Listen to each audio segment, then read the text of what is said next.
L'Ukraine et ses alliés dans la lutte contre l'envahisseur russe se sont accordés mardi en sus sur quelques principes généraux qui devront guider la reconstruction du pays en échange de l'éradication de la corruption et de la poursuite de réformes. Plusieurs dizaines de pays, d'institutions internationales et de secteurs privés ont participé à cette rencontre. Bonjour à tous.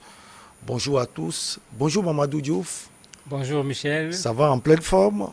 Oui, Dieu merci. Concrètement, qu'est-ce qui a été dit en Suisse pour la reconstruction de l'Ukraine, même si la guerre n'est pas encore finie? C'est tout le problème. On veut reconstruire alors que la guerre n'est pas finie, mais c'est la règle. De façon générale, les conférences internationales n'attendent pas la fin de la guerre pour commencer à discuter sur les conditions de la reconstruction, puisque malheureusement, la guerre, c'est la destruction. Et après la destruction, il faut reconstruire. De quoi nous faire réfléchir? Est-ce que c'était nécessaire de détruire pour venir reconstruire? Et ici, cette conférence, en fait, n'était même pas une conférence pour la reconstruction, puisqu'elle était prévue de longue date. Il y avait plusieurs conférences qui ont eu lieu auparavant. Les conférences allaient dans le sens d'amener l'Ukraine à faire des réformes pour pouvoir s'approcher, voire intégrer l'Union européenne. Parmi ces réformes, il y a la décentralisation qui était demandée, il y a la lutte contre la corruption, il y a le fait que l'État puisse être un État inclusif et qu'on respecte l'égalité des sexes. Il y a également des réformes à caractère économique et social qui sont demandées. Mais à cette conférence-ci, on a certes parlé de ces éléments sous la forme de conditionnalité, accompagnant un plan de reconstruction de l'Ukraine. Mais c'est là où il y a plein de points d'interrogation. Qui leur dit que Poutine va se contenter de prendre une partie de l'Ukraine? Si Poutine prend tout l'Ukraine dans son intégralité, parce qu'on parle d'envahissement, il est en train d'envahir, il n'a pas encore arrêté son processus, mais vous allez reconstruire quoi? C'est Poutine certainement qui va reconstruire en ce moment, ce n'est pas l'Union européenne qui va reconstruire une Ukraine qui aura été annexée par l'Union soviétique. Mais c'est une façon également stratégique de dire à Poutine, on ne te laissera pas prendre tout ce pays. Donc pendant que tu fais la guerre, nous nous positionnons dans l'après-guerre parce que pour nous, l'Ukraine reste et l'Ukraine demeurera malgré la guerre. Donc il y a tous ces éléments qui rentrent en jeu dans le cadre de cette conférence. Est-ce qu'au cours de la conférence, on a pu parler un peu de la Russie et de l'invasion? Mais bien sûr, regardez ceux qui étaient présents à la conférence, mais c'est tous ceux qui sont contre la Russie. Il n'y avait pas la Chine, par exemple. Alors que, quand on reconstruit l'Ukraine, la Chine est une puissance, la Chine a des capacités en matière de construction. La Chine aurait pu participer à cette conférence de reconstruction. Est-ce qu'elle a été invitée ou bien c'est elle qui a refusé? Elle n'a pas été invitée du tout, puisque la conférence, comme j'ai dit, il y avait déjà des conférences avec l'Ukraine dans un cadre plutôt européen. La Chine ne fait pas partie de l'Europe. Mais cette conférence-ci est arrivée alors qu'il y a la guerre, et c'est pourquoi la reconstruction a pris le devant au niveau de l'ordre du jour. Mais ce n'était pas la première conférence que ces mêmes groupes organisaient concernant l'Ukraine. Et bien sûr, dans ces conférences antérieures, la Chine n'était pas concernée.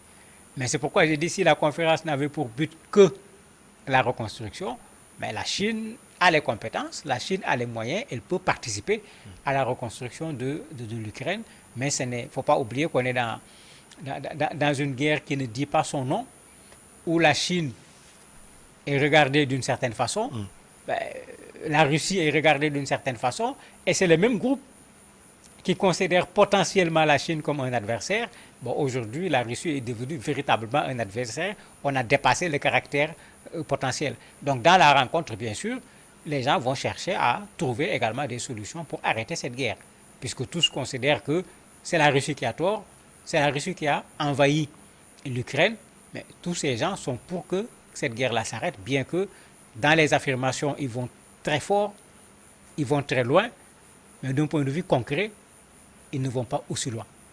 Et le président ukrainien était présent à la rencontre, et bon, il n'a pas demandé des armes comme il le fait d'habitude. Ici, il a plutôt posé le problème en disant que c'est une reconstruction qui risque d'être quelque chose de colossal, Parce que quand les Ukrainiens ont fait l'évaluation, ils pensent que la reconstruction va coûter à peu près 750 milliards de dollars. Et vraiment, ce n'est pas une petite somme. Et ces conférences vont servir progressivement à amener des pays, des organisations à s'engager en disant moi je donnerai telle somme par année ou bien telle somme sur une période de 3 ans pour qu'au finish, après la guerre, qu'il y ait véritablement la reconstruction. 750 milliards de dollars. Vous avez parlé d'organisation. Est-ce que les pays aussi vont participer? Je prends l'exemple, la France dira je vais donner telle somme. Mais bien sûr, les pays vont participer parce que parfois c'est ça qui est extraordinaire. Après avoir détruit, les gens se battent pour la reconstruction parce que c'est un marché. C'est un marché. Et même parmi les conditions, l'argent qui va être donné, ils ont dit clairement dans la déclaration que ce n'est pas de l'argent qui est donné sans condition. Une des conditions, quand l'Ukraine va refaire son université ou bien son hôpital, l'Ukraine est obligée de prendre contact avec une université ou bien un hôpital de ces pays pour faire la reconstruction de concert avec ces pays. C'est pourquoi je disais où est la Chine. Donc il ne s'agira pas d'aller vers la Chine, mais d'aller obligatoirement vers les pays qui ont accepté de participer. Quand on prend le cas de la Banque européenne d'investissement, ils sont prêts à mettre déjà sur le plateau 100 milliards de dollars. Vous avez l'Angleterre, vous avez la Suisse qui disent, eux, ils peuvent s'organiser sur plusieurs années pour également participer. Ce qui veut dire qu'il y aura des organismes, il y aura également des pays.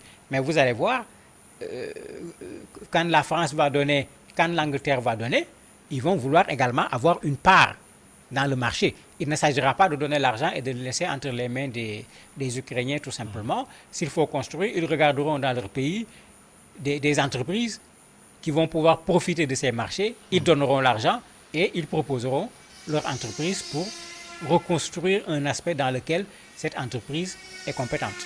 Alors quand on dit nous devons rendre tout ce qui a été détruit meilleur que ce ne l'était, cela veut dire que c'est une sorte de l'Europe qui sera construite finalement. Mais bien sûr, les gens s'inscrivent dans le futur. N'oublions pas que l'Ukraine a obtenu son droit d'adhésion, c'est-à-dire le processus qui permettra à l'Ukraine dans quelques années de pouvoir devenir membre de l'Union européenne. Pour être membre de l'Union européenne, il y a un standard. Puisqu'on va vers la reconstruction, il ne faudrait pas construire d'abord et puis constater que ce n'est pas conforme aux standards. Il faut construire en tenant compte déjà des standards. Vous voyez qu'il parle déjà d'égalité des sexes. Ouais. Alors qu'en Ukraine, je ne crois pas que c'est la... C'est pas ça. On veut imposer. Ce n'est pas ça la première préoccupation aujourd'hui. C'est-à-dire la conception européenne, les mécanismes européens, la lutte contre la corruption, etc.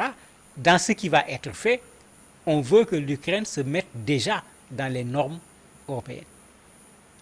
Et ça va bien sûr faciliter son adhésion, puisque après, en faisant la reconstruction, on aura en principe réglé également un certain nombre de problèmes, ce qui est très loin d'être le cas aujourd'hui, parce que dans les conférences antérieures, où il n'y avait pas la guerre, on reprochait fondamentalement à l'Ukraine le fait que la corruption était particulièrement répandue au niveau du pays.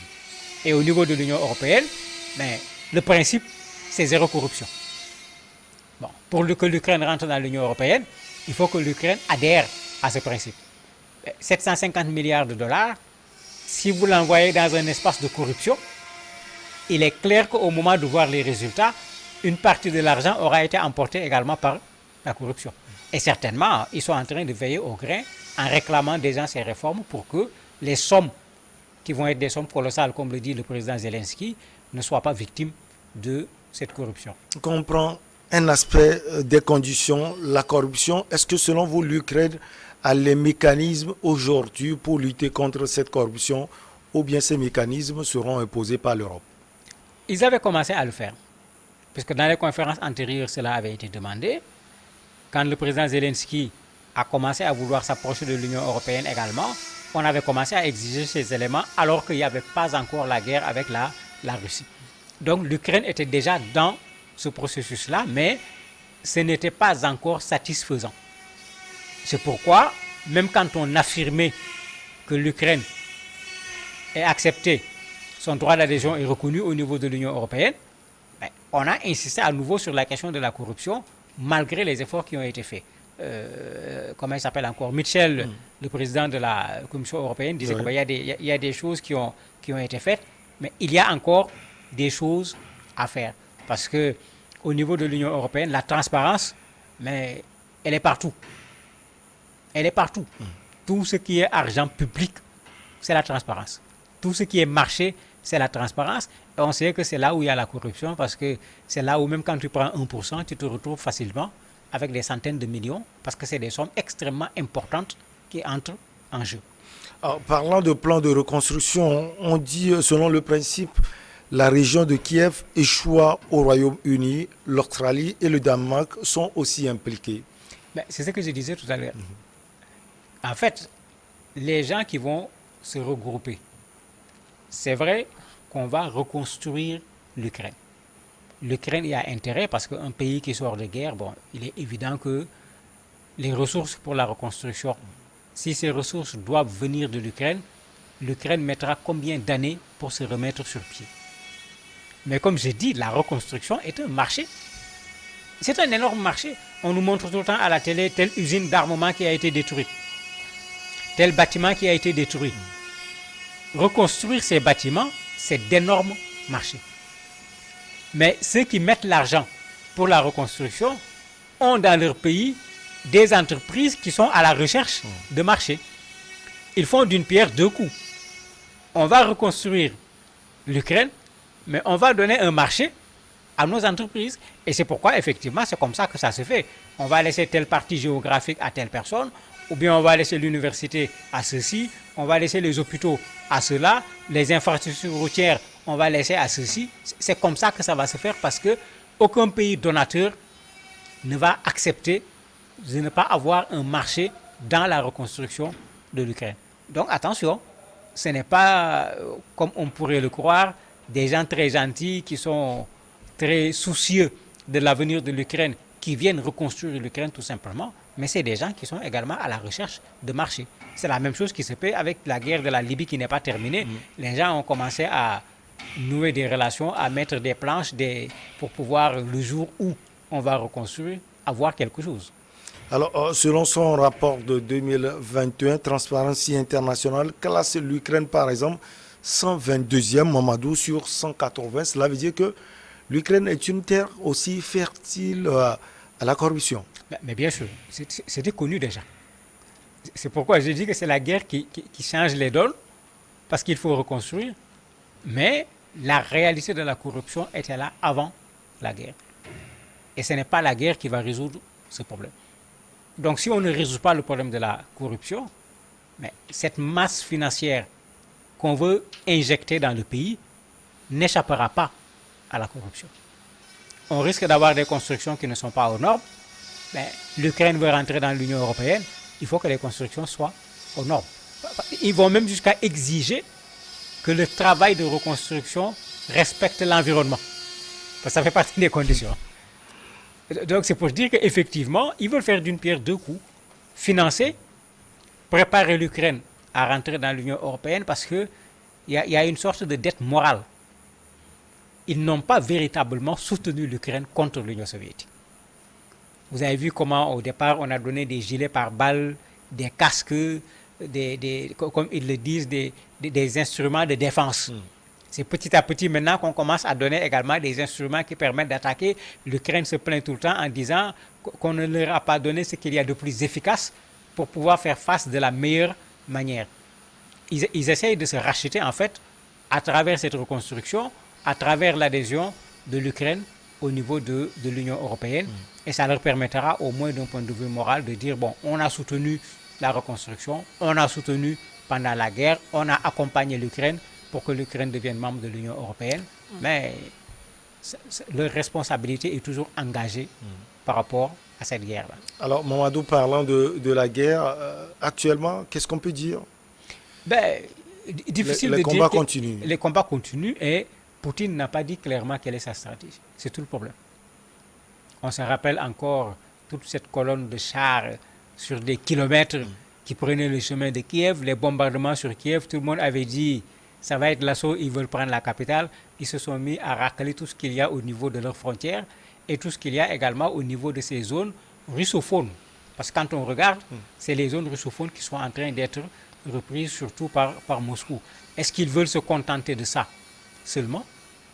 S'installer, négocier, amputer l'Ukraine de ses parties? Ou bien est-ce qu'ils veulent s'installer là-bas d'abord, continuer la guerre ensuite pour aller jusqu'à Kiev? On ne sait pas. Parce que pendant un temps, il n'y avait plus de bombardements à Kiev. Certains même qui avaient quitté le pays étaient revenus. Subitement, il y a eu à nouveau des bombardements sur Kiev où la vie avait recommencé à être normale, le métro même avait recommencé à rouler. Donc on a du mal pour le moment à maîtriser clairement la stratégie de Poutine. Et tant qu'on ne peut pas la savoir, il est difficile de dire si la guerre va s'arrêter à 40% du territoire ou bien à 60% du territoire. Pour le moment, en tout cas, la Russie dit que les armes qui sont fournies par les Occidentaux atterrissent au niveau des marchés noirs. Il veut parler de quoi concrètement? On a toujours eu ce problème dans une guerre. Plus vous mettez des armes sur le marché, n'oublions pas qu'on parle de corruption, plus une partie de ces armes se retrouve là où elles ne devraient pas être. Sans compter que la Russie a montré plusieurs fois des armes que la Russie elle-même a récupérées. D'autres convois d'armes ont été bombardés directement par la Russie quand ils ont eu les renseignements, ne permettant pas aux Ukrainiens de pouvoir en faire usage. Mais ça veut dire que la façon dont on donne les armes reste même à revoir. Puisque c'est comme si l'essentiel des armes n'a pas véritablement profité à ceux-là qui se battent pour défendre l'Ukraine. Merci beaucoup à vous, Mamadou Diouf. On marque une petite pause et derrière on reçoit l'invité du jour.